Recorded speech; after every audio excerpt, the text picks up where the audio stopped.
Tesla joue au Coyote et au Roadrunner, un retour sur la présentation du premier trimestre 2025 et d'où vient vraiment l'inspiration du design du Cybertruck. Mon nom est Yann Florent et bienvenue au Tesla News Show, épisode 5.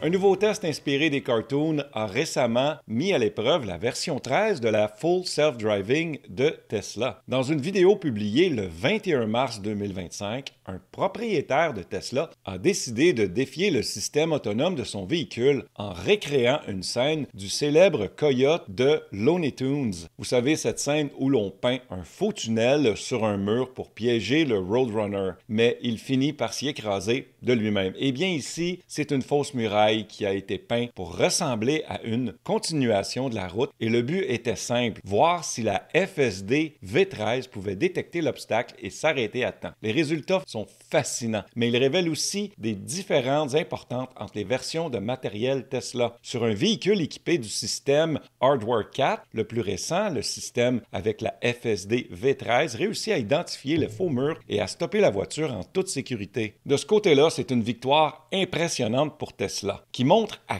quel point la perception et la profondeur a été améliorée dans cette mise à jour. Mais sur un véhicule avec le matériel plus ancien, le Hardware 3, le système n'a pas eu la même chance. Comme le Coyote, la voiture s'est écrasée sur le mur, incapable de faire la différence entre la peinture et la réalité. Alors pourquoi cette différence? Tout se joue au niveau du matériel et des améliorations logicielles. Le système Hardware 4, avec ses caméras haute résolution et sa puissance de calcul supérieure, traite les images en pleine résolution grâce à la FSD V13. Cela lui donne un avantage clair pour repérer les détails subtils, comme une peinture trompeuse par exemple. Présentement, avec le Hardware 3, un véhicule avec lequel j'ai la même technologie parce que j'ai une Tesla 2021, une Tesla Model 3, eh bien le Hardware 3, c'est pas la V13 qu'on a, c'est la V12.6. Mais peut-être qu'avec une future mise à jour, ça pourrait changer la donne. Mais pour l'instant, c'est un rappel que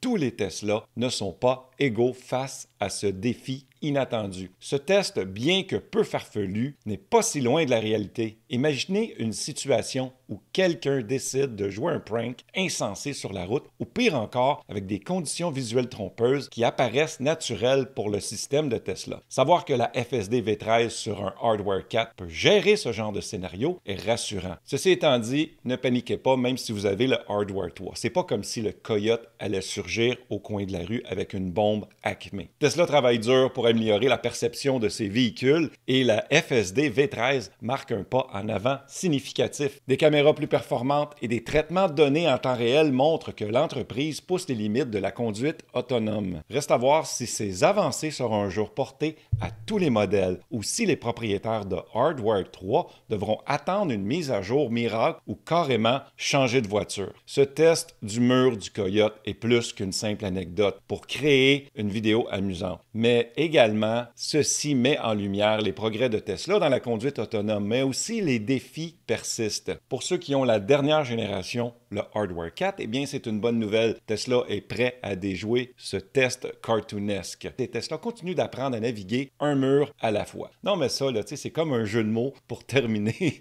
ce segment-là. Ah, Roger, c'est drôle, hein? Pas tant que ça. Ah non, t'as raison, c'est pas si drôle que ça. Un mur à la fois.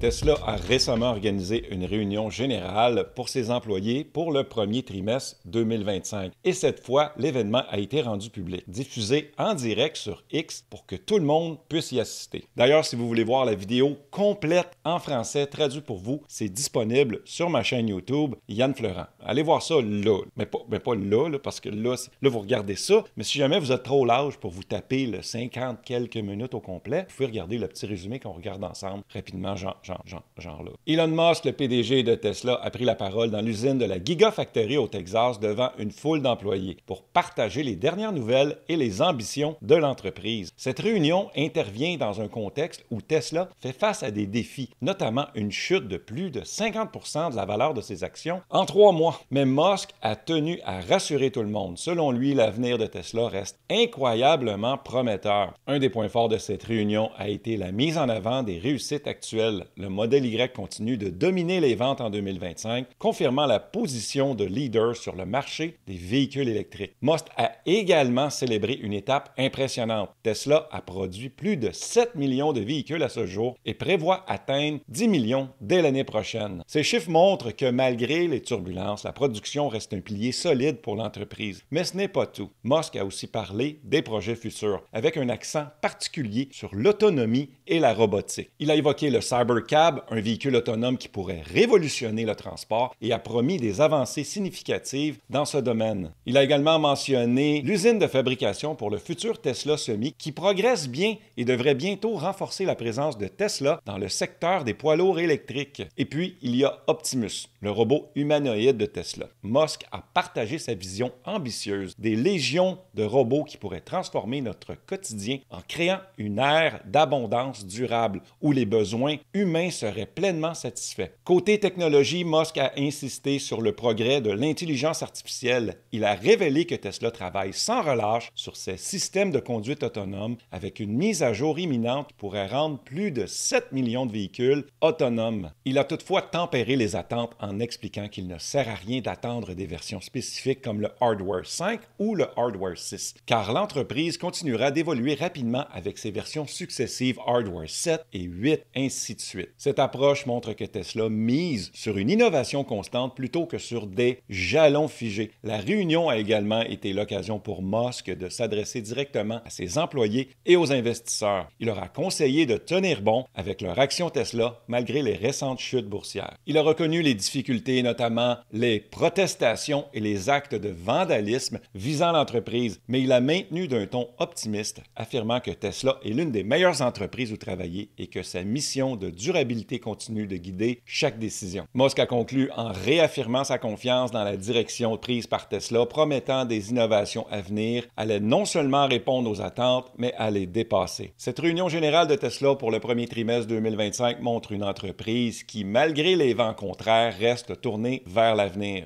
Sérieusement, je pourrais vous parler de long en large de la réunion qui a eu lieu, mais je vous dis vraiment, allez voir la vidéo complète sur ma chaîne.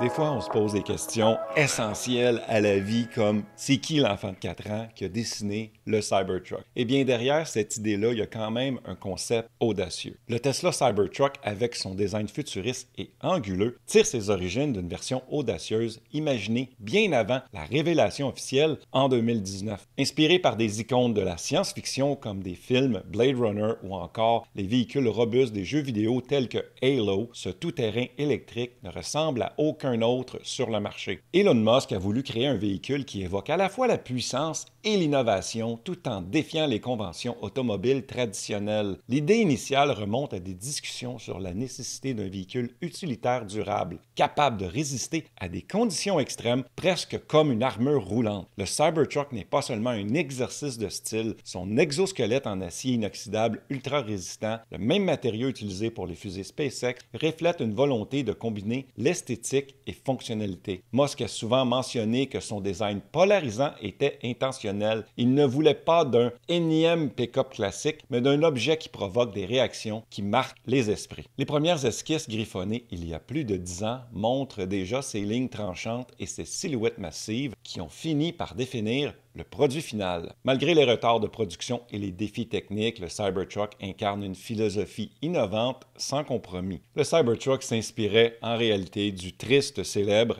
F-117 Nighthawk américain, un bombardier furtif monoplace aujourd'hui retiré du service. Développé par la société secrète Skunk Works pour l'armée américaine, le premier avion furtif au monde, le F-117 a révolutionné l'aviation par sa conception unique. À l'instar du Cybertruck et de son déluge de nouvelles technologies, le F-117 a apporté des innovations qui ont remodelé la conception des avions modernes. Ses surfaces angulaires ont été conçues pour dévier les ondes radar et réduire la signature infrarouge, des caractéristiques qui ont directement influencé la géométrie distinctive du Cybertruck. Habillé de noir, sa ressemblance avec le Nighthawk est indéniable, bien que nous ne puissions pas affirmer avec certitude que le Cybertruck soit véritablement furtif. On sait très bien que ce n'est pas le cas, mais partout où ce qui passe, les regards se tournent.